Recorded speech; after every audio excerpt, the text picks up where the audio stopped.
From KGW News, this is Straight Talk with Laurel Porter. Hello and welcome to Straight Talk. I'm Laurel Porter. It may seem like we just had the Summer Olympics, and we did. The Olympics in Tokyo were just 6 months ago. But because it was delayed a year by the pandemic, we are now just a week away from the start of the 2022 Winter Olympics in Beijing, China. In this episode of Straight Talk, we look at what's ahead for the Games in China, something Olympics expert Jules Boykoff has called a massive political thicket, and how the pandemic is impacting the Games and the athletes. Plus, in our second segment, we'll hear from a local athlete competing in Beijing at the Paralympics, which begin in March. Our first guest is no stranger to Straight Talk. Jules Boykoff is a political science professor at Pacific University. He's written 4 books on the Olympics, and we've been fortunate to have him as our guest here on Straight Talk before all the Olympic Games since 2014, when the Games were held in Sochi, Russia. Boykoff is also an athlete himself. He played professional soccer and played for the U.S. under-23 national team, also known as the Olympic team. And he played for the University of Portland, a pilot. I'm pleased to welcome our guest, Jules Boykoff. Welcome back to Straight Talk, Jules. It's great to have you back for yet another Olympic Games. It's wonderful to be with you again, Laurel. Well, Jules, can you believe it's already time for another Olympic Games? It came out of nowhere, didn't it? It really did. You know, you've been paying close attention to the lead up to these Olympic Games in China, I know. What are your big takeaways so far? Well, there's never been an Olympics quite like the Beijing Games, in that we're talking about staging an optional sporting spectacle under coronavirus pandemic conditions in a country that is a serial human rights abuser, that has long acted in ways that clash with the lofty principles that are enshrined in the Olympic Charter, and that may well blunt the exciting zeitgeist of athlete activism that we've witnessed in recent years. So, Laurel, there is a lot going on with these Beijing Games, a political thicket indeed. And a lot going on with COVID as well. So let's start there. A lot of neighborhoods in Beijing have been under lockdown as part of China's zero COVID policy. How is the pandemic impacting these games? And how does it compare, Jules, to what we saw last summer in Tokyo as far as protocols? Absolutely. So it's affecting the games in a lot of different ways. So coronavirus threw Olympic qualifying events into disarray. U.S. figure skating trials, for example, had an outbreak there, which caused a lot of havoc. We also saw the National Hockey League, which had initially agreed to go to these Olympics, pull out because of coronavirus concerns. So we won't be seeing a lot of those big hockey stars on our screens during the Olympics this go round. We're also seeing cases pop up inside the so-called Olympic bubble among people who are arriving in Beijing. There are currently more than 100 cases already inside of the Olympic bubble. So we've seen athletes have their dreams scuttled by coronavirus as we move toward the Olympics starting. You know, China has put forth what they call a zero COVID policy that, it must be said, is much more strict than what we saw in Tokyo, including daily testing, including staying entirely inside of the Beijing bubble. And, you know, it's been highly effective. Just for comparison's sake, there have been 6,000 coronavirus deaths in China since coronavirus started. I mean, we had almost 4,000 coronavirus deaths in the United States on Wednesday of this week. So it is working. Some people think it's draconian. And one thing that the people in China are saying is that we need this because our vaccines don't necessarily protect against Omicron. So they have this closed-loop system, but this isn't enough for human rights advocates who have noted that, in a way, coronavirus has become sort of a convenient alibi for China to ratchet up social control in ways that look responsible epidemiologically, but that have the side effect of muzzling dissent even further. So in short, COVID could be a pretext of sorts for suppressing critical journalism out of these Beijing Games, and also political dissent from athletes and others. And you told me that one Russian skater already tested positive for COVID. Yeah, that's right. Had to withdraw from these very Olympic Games. And so that's going to be one of the storylines moving forward, as sad as it is, that people are going to test positive and will have their Olympic dreams shattered on the shoals of COVID. Now, you mentioned human rights and human rights violations. No U.S. government officials are attending these games in Beijing. Athletes can participate, but President Biden announced in December a diplomatic boycott. Jules, why would the Biden administration engage in this type of boycott? What's the purpose? Sure. Well, China is an extreme human rights abuser. So according to groups like Human Rights Watch, crimes against humanity are playing out during the Olympic period, whether it's in Xinjiang province, where Uyghur Muslims and Turkic Muslims are being repressed, whether it's the ongoing suppression of Tibetans, or whether it's what's happening in Hong Kong for democracy activists having their dissent squelched. And so the Biden administration decided that it wanted to stand up against those things that are happening there, and they engaged in a diplomatic boycott that has been joined by a small number of allies, including Canada, Great Britain, Australia. Denmark recently announced they would not be sending diplomats as well. And the idea, I think, is to try to prevent China from engaging in what a lot of people these days are calling sports washing, using sports mega events like the Olympics to try to launder one's international reputation if you have human rights problems. And so by not sending diplomats, that prevents the grin and grip photo ops that lend a certain amount of legitimacy to the government there. So, one thing I think is important to point out, though, Laurel, is that the International Olympic Committee, they really committed the original sin here, if you will, assigning the Olympic Games to a country that everybody knew had human rights troubles. And while the Biden administration has stood up, and other countries as well, one group that's not feeling the heat so much is the International Olympic Committee, even though they're kind of largely responsible for a lot of what we're seeing today. You have said the International Olympic Committee never should have awarded the Olympic Games to China in the first place. Yeah, I mean, if they take their own Olympic charter seriously, they've got ideas around preserving human dignity. They mention human rights once in the charter as well in terms of the sphere of sport. So yeah, I mean, if you live by your own charter, yes, you definitely should not be giving the Olympics to a country that abuses human rights in the way that's happening in China as we speak. How has China reacted to all of this, to the U.S. diplomatic boycott? Well, I mean, it's kind of funny. They said to the Biden administration, well, you were never invited in the first place. But they have a lot of people and a lot of allies around the country. They've had this Belt and Road initiative that has earned them friends around the world, where they're helping countries develop in sub-Saharan Africa, but also in places like Greece and Italy. So through time, China's actually come up with a lot of allies around the world that support them, and will certainly be sending diplomats. It's notable how few countries actually supported the Biden administration's diplomatic boycott, and I think that's because China has become such a powerful geostrategic force in the world right now, and you just can't cross them without the possibilities of them crossing you back. In past Olympic Games, you and I have talked about athlete activism, something you're especially interested in. What position are the athletes in at these games in Beijing? Do you expect to see any activism? Well, as we've talked about before, Laurel, we are living in an exciting moment when it comes to athlete activism. We have more socially conscious athletes out there that are willing to and eager to speak out about political issues that matter to them. And I view that as a healthy development in society. The more we're talking about key issues, the better. I do not expect to see a lot of athletes speaking out in Beijing. In fact, numerous national Olympic committees have advised against it.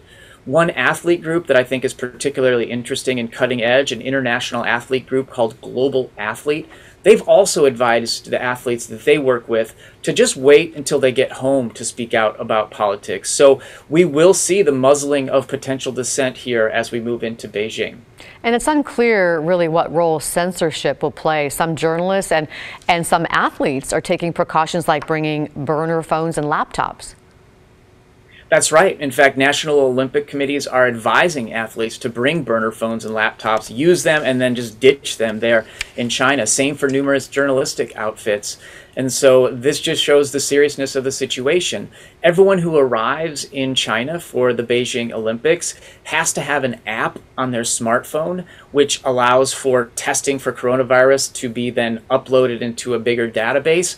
But a group out of Toronto that does analysis of these sort of systems and apps found that there's some serious holes and breaches potentially there to gather a lot of evidence off of everybody who's showing up. And so there's real concern for that. There's also concern around around all these people doing coronavirus tests, giving over their DNA, what's going to happen with that DNA afterwards. And so there's a lot of concerns around testing, around rights, around privacy, around surveillance as we move toward Beijing. So these Olympics, like most of the ones you and I have talked about in games past, are really about a lot more than sports. Oh, absolutely. I mean, sometimes these Olympics feel like it's really a political economic juggernaut with sports sort of attached on the side. Well, let's talk about the sports and about some of the events you're going to be watching. What are you really excited about? Well, there's some great stories here moving into Beijing, great athlete stories. I mean, one that's really heartwarming is that in U.S. speed skating, we had Brittany Bowe, who qualified in the 500-meter race, give up her spot after she qualified to Erin Jackson, who's an amazing skater who did not qualify because she slipped during the qualifying event, but she's a favorite to win gold in Beijing. And so Brittany Bowe, I mean, this is the Olympic spirit. She handed her slot to Erin Jackson, and I have to say, it kind of came around in terms of karma because a spot opened up in the field, and Brittany Bowe got one of those spots, so she too gets to participate. So that's a good one. You know, a lot of your viewers, I'm sure, will be watching Michaela Schifrin, who's moving into her third Olympics. She's trying to compete in 5 different alpine events, would be kind of unheard of, and so she's someone to keep an eye on for sure. I'm partial to an athlete who's a bobsledder named Ilana Myers-Taylor. She's a 3-time Olympic medalist in bobsled. She's also African American, and she deserves a ton of credit for diversifying the U.S. Winter Olympic team, especially the bobsled team, and that's definitely a positive. So I'll be rooting for her in Beijing as well. Well, a lot of people around here are really excited about snowboarding too. How about Chloe Kim, who won gold at age 17 in the snowboard halfpipe, and she's ready to win gold again? And it's interesting, too, because she's a college student now. She's over at Princeton University. She was injured with snowboarding, so she had some time off to think about the bigger things in life. And so she's going into these Olympics older, wiser, and maybe has a little more life balance. So it'll be interesting to see how that plays out. Of course, a lot of people also thinking about Shaun White, who's 35 years old. He already owns 3 Olympic gold medals, and he's headed to his 5th Games. So this could be his swan song with the Olympics. We'll have to see what happens with Mr. White.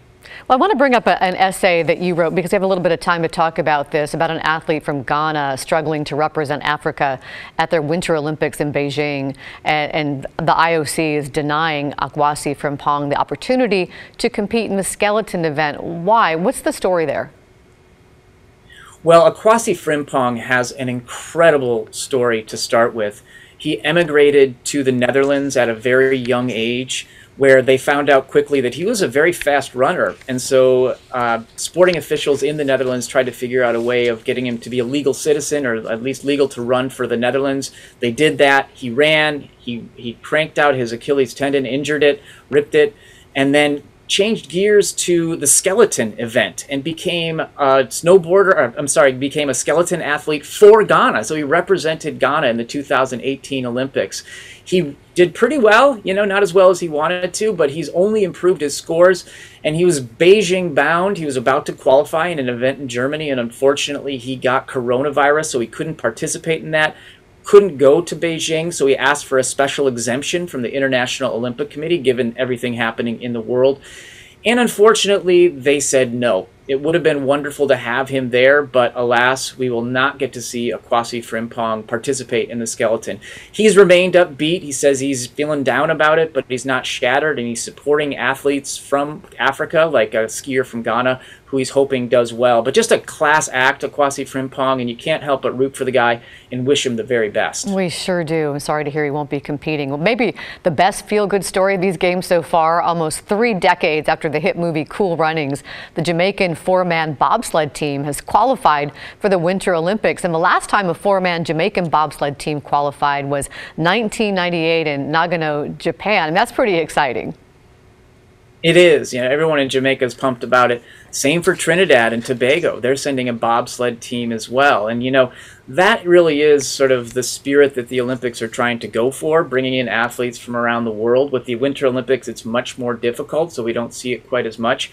But when it does happen, it's definitely special to see. Well, I hope they have their lucky egg to kiss, like in the movie. We have about 30 seconds left, Jules. How about looking ahead to 2024 to Paris? Any thoughts?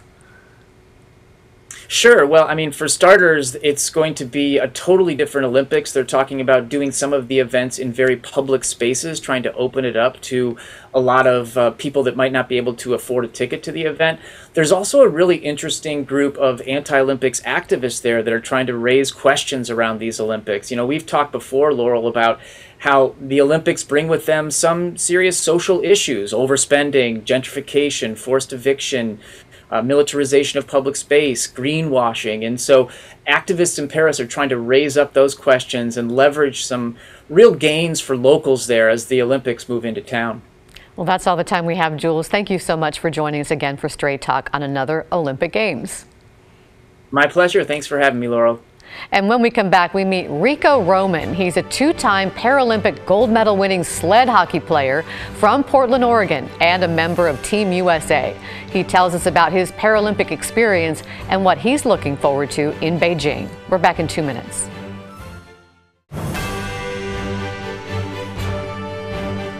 Welcome back to Straight Talk. I'm Laurel Porter. We've been talking about the Olympics in Beijing. And soon after the Olympic Games end, the Paralympic Games kick off in Beijing on March 4th. And representing Team USA in sled hockey is Portland's own Rico Roman. Rico and his teammates won gold in 2014 in Sochi and again in 2018 in Pyeongchang. And they're hoping to do it again in Beijing. Rico is a retired Army Staff Sergeant and a Purple Heart recipient. He served 3 tours of duty in Iraq and lost his leg in 2007 when his vehicle hit an IED. He said he knew then he was out of the fight, but Rico soon found new challenges and has become a Paralympic superstar. Welcome to my guest, Paralympian Rico Roman. Welcome to Straight Talk, Rico. Oh, thank you so much for having me. Excited to be here. Well, it's an honor to have you here, Rico. You grew up in Portland. You're living now in the Vancouver area, but you've been recently training in Nashville. How is your training going? It was going great. All the teammates super focused, ready to put it in and put on that work in the ice. We've been weight training, of course, on the ice training, and then eating meals together and building that teamwork, that camaraderie. So it's been really great. I was there for a good 10 days before I came back, and I've been continuing to put in that work, getting ready for these games. And you're training at different ice arenas around the region. How are you feeling about the Paralympics in Beijing? What do you think it's going to be like? Oh, I think it's going to be amazing. I mean, you know, all these different games that I've been to in 2014 in Sochi was so unique and to its own. And then in 2018, going to Korea, I think Beijing is going to go over the top. I think they're going to really do something big and just surprise us all. You know, I know we're working under unique circumstances with the COVID, but I feel like they're really going to go over the top, and it's going to be a really great experience for me and my teammates. What are the COVID restrictions like for athletes in Beijing, and what do you think the experience is going to be like compared to your last games in Pyeongchang? I think they're going to try to like work like a bubble kind of thing, so where like there's 3 different villages. And so they'll have us, the sled hockey, and the curling all in probably near this village, close to the ice rink. And I feel like I'm not sure quite yet if we're going to be able to bounce to these other 2 villages, but I bet a lot of testing, COVID testing, as well as protocols if someone does have COVID. But I feel like in the grand scheme of things, it's going to be probably really strict, but again, a lot of fun. Well, tell us a little bit about how you found sled hockey after you lost your leg and what it's meant to you. So I was injured, unfortunately, back in '07 due to a roadside bomb. And I was approached by this group called Operation Comfort, and they asked me to do hand cycling with them. It's a bike with 3 wheels and you pedal with your arms. And from there, they asked me to try hockey. And I grew up here in Portland, Oregon. I never even played or watched hockey. I was a big Blazer fan. I still am.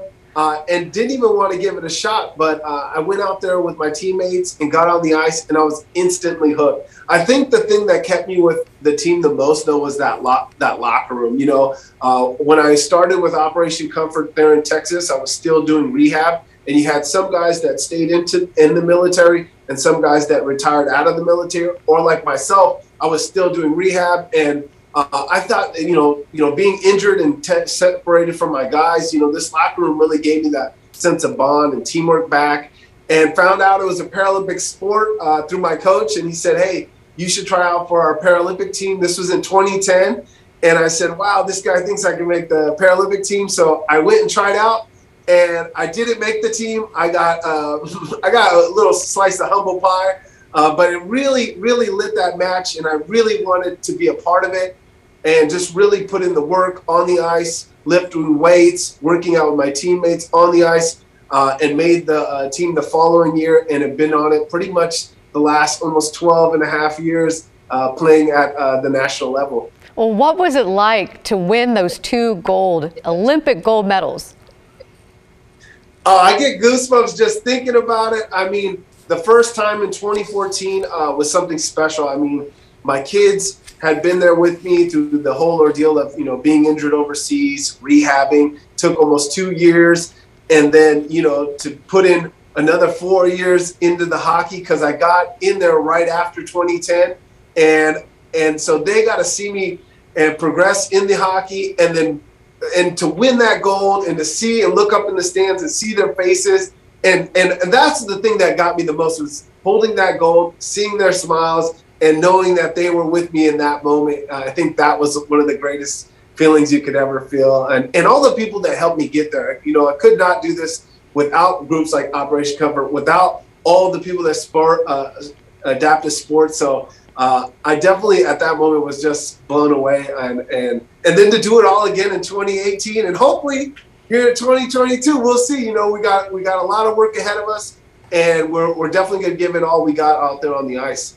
Well, in one interview I saw, a team captain said you were the oldest member of your team, but you had the enthusiasm of an 18-year-old, and we can tell how much you really love your sport. And you coach at hockey camps, right? Inspiring young athletes, getting the message out about the enjoyment of adaptive sports.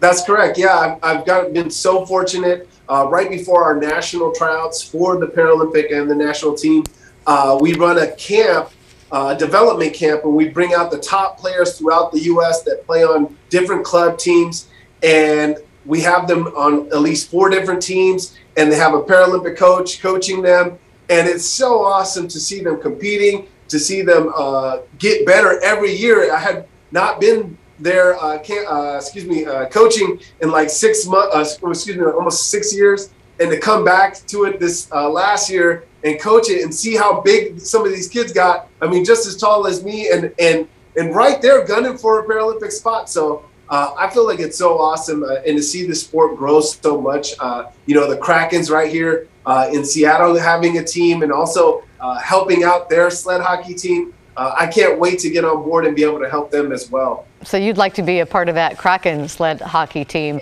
You're also a member of the Wheelblazers, part of the National Wheelchair Basketball Association. You're doing so many things. What is that like? Oh, it's so much fun. I mean, I always joked about it, like growing up, I wanted to be a trailblazer and play for my home team. And to put on a Wheelblazer jersey and get out there with my teammates is so much fun. We got a good group of guys and girls, and Adaptive Sports Northwest is the organization that runs that wheelchair basketball team. So if you're ever at a Portland's game and you see halftime, that's the Wheelblazers out there getting it. We have about 30 to 45 seconds left, Rico. Do you have any message for others who have disabilities? I think it's always tough.